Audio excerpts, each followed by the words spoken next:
Bueno, això del cigró fa un parell d'anys que vam començar de tirar-ho endavant, això en la Fundació Agustí, però, esclar, hem agafat uns anys dolents, bueno, com tot, que no això sol, tot ha anat malament, i bueno, i ara doncs enguany hi tornarem, sí, però cada casa, això se'n feia perquè abans, esclar, les cases se tenia conills, se tenia gallines, se matava un porc a cada casa, i es feia hort, i vull dir, bueno, això, cigrons, i inclús hasta fesols, quan plovia més, se feia, i vull dir, esclar, cada casa es feia el seu, pel gasto. El projecte del cigró sorgeix com una iniciativa de l'Ajuntament per posar en valor un producte que s'ha tingut sempre al municipi i que és molt important. El cigró, tot i ser un producte, un aliment molt bàsic, ha sigut un aliment molt important per la gent que abans passava gana. El cigró es cultivava d'una manera molt banal a tots els camps, entremig de diferents cultius, d'ametllers, de vinya, d'on fos, es cultivava, i llavors quan es podia recol·lectar era la mica de proteïna que tenien llavors per alimentar-se. Aquí al poble hi ha molta gent que en tenia a casa seva, i com un petit tresor de casa, no? És un producte fàcil, que és petitet, per emmagatzemar-lo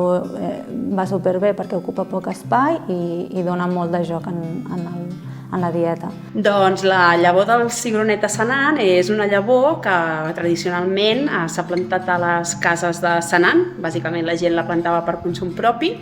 i fa uns anys vam veure una oportunitat de poder investigar sobre les característiques d'aquesta llavor,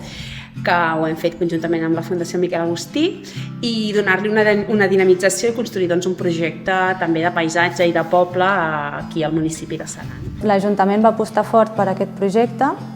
per recuperar la llavor i per donar-li una sortida també al que són el relleu generacional, als terrenys que tenim sense ús, i va néixer així el 2022 el projecte. L'estructura que té és la plantació al mes de març, que llavors ja tenim un veí aquí al municipi, Sordell, que és molt actiu i ens prepara els terrenys, i llavors al mes de març tots els veïns i veïnes que volen formar part es fa una crida municipal i participa qui vol i fem la plantada del cigró. Fem una mica de manteniment del camp i al juliol, principis d'agost, és quan el recol·lectem. També ho fem tots els veïns que decideixen participar. Bueno, aquí vam començar amb un camp que era de l'Ajuntament, que és aquí baix, tocant al poble, a les cases, però, esclar, el cigró no en vol massa d'aigua, vull dir, ja vol un clima així sec, però, esclar,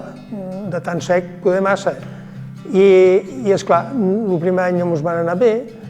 la Fundació també en va fer uns quants, va fer d'un altre sistema, li van anar una miqueta més bé, poder també era una miqueta més obac, més ombradiu, i els nostres, bueno, en collim, però doncs pocs. I l'any passat, esclar, doncs vam fer, llavors vam fer amb el tractor, vam corrau, semblava que estava encrustat, hi vaig passar un rasclet, però llavors, esclar, al ser tan a prop del poble, els pardals, aquests, el típic que hi ha per aquí, esclar, d'allí, de les teulades, bum, ja eren allí, i així ens com anaven anant nasquent, xic, ja ho esgarrapaven i ja ens el tallaven. Ara, enguany, ho farem amb uns altres puestos, que són més humits, parades de fondo, i llavors, a veure, en farem amb dues maneres, llavors ja en vendríem, perquè això ja en faríem ara, poder en faríem, sí, mitja hectàrea, no, 0,40 poder faríem.